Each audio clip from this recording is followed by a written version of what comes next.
మోదీ ప్రభుత్వం కొలువుదీరిన తర్వాత కేంద్ర ఆర్థిక శాఖ మంత్రి నిర్మలా సీతారామన్ 23న బడ్జెట్ ప్రవేశపెట్టబోతున్నారు. మోదీ ముచ్చటగా మూడోసారి అధికారంలోకి వచ్చిన తర్వాత ప్రవేశపెడుతున్న తొలి బడ్జెట్ కావడంతో అన్ని వర్గాల ప్రజల్లో అంచనాలు కొంచెం ఎక్కువగానే ఉన్నాయి. గతంలో ఎన్డీఏ భాగస్వామ్య పక్షాలను విస్మరించిన ప్రధాని మోదీ మారిన పరిస్థితుల నేపథ్యంలో ఈసారి ఎలాంటి బడ్జెట్కు గ్రీన్ సిగ్నల్ ఇస్తారో చూడాలి. కేంద్రంలో మ్యాజిక్ ఫిగర్కు ఆమడ దూరంలో ఉన్న నేపథ్యంలో ఎన్డీఏ మిత్రపక్షాలను కలుపుకోవాల్సిన పరిస్థితి ఎదురైంది.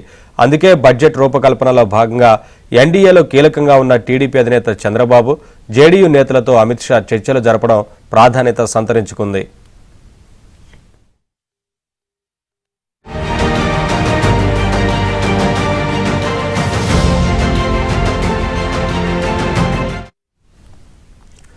పార్లమెంటు వర్షాకాల సమావేశాలు 22వ తేదీన ప్రారంభమై ఆగస్టు 12వ తేదీ వరకు కొనసాగనున్నాయి. నిర్మలమ్మ బడ్జెట్ ఈసారి ఉద్యోగ కల్పనకు ఊతమివ్వడానికి, భారతదేశం $5 ట్రిలియన్ ఆర్థిక వ్యవస్థగా మారడానికి ఒక మార్గాన్ని అందిస్తుందని ఆర్థిక శాస్త్రవేత్తలు అంచనా వేస్తున్నారు. నిర్మలమ్మ తన బడ్జెట్లో భారతదేశాన్ని ప్రపంచ తయారీ రంగంలోనే కాకుండా ఎగుమతి రంగంలో కూడా హబ్గా చేసే కొత్త ప్రణాళికలను వేయనున్నట్లు అందరూ భావిస్తున్నారు. వ్యవసాయం, రైతులు, తయారీ రంగం, ఇతర పథకాలపై కూడా దృష్టి సారిస్తారని భావిస్తున్నారు.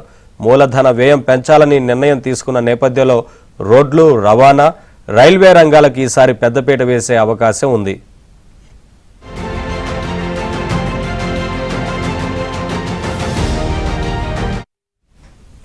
మధ్యంతర బడ్జెట్లో ఆర్థిక లోటును 5.1% తగ్గించుకోవాలని కేంద్రం లక్ష్యంగా పెట్టుకుంది. అయితే దానిని ఇప్పుడు 5%కే పరిమితం చేయవచ్చని సమాచారం.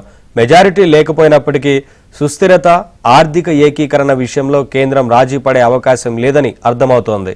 గ్రామీణ ప్రాంతాల ప్రజల కోసం ఈసారి కేటాయింపులు పెంచే అవకాశం ఉందని భావిస్తున్నారు.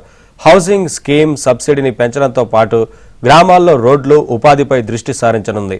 ప్రజా ఆరోగ్య బీమా కార్యక్రమాన్ని మరింత విస్తరించే అవకాశాలున్నాయి.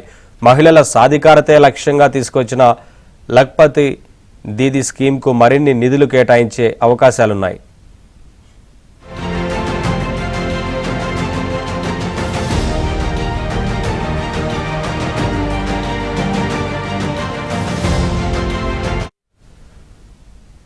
బడ్జెట్లో భారతదేశ వ్యవసాయాన్ని ఆధునీకరించడానికి బహుముఖ వ్యూహం అవసరమని వ్యవసాయ రంగ నిపుణులు అభిప్రాయపడుతున్నారు.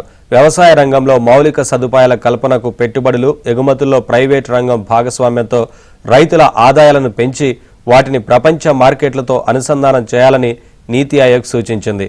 రైతుల ఆదాయం రెట్టింపు చేయడానికి విజ్ఞానం, నైపుణ్యం, సేవలను అందించడంతో పాటు ప్రైవేట్ రంగం ఇందులో కీలక పాత్ర పోషించాలని కూడా సూచించింది. వ్యవసాయ రంగంలో సమగ్రమైన, సుస్థిరమైన వృద్ధిని నిర్ధారించడానికి ప్రభుత్వ పథకాలతో ఆధునిక సాంకేతికతను సమ్మిళితం చేయాలని శాస్త్రవేత్తలు కూడా చెబుతున్నారు. మరి ఈ దిశగా నిర్మలా సీతారామన్ బడ్జెట్లో ఏ మేరకు నిర్ణయాలు ఉంటాయో చూడాలి.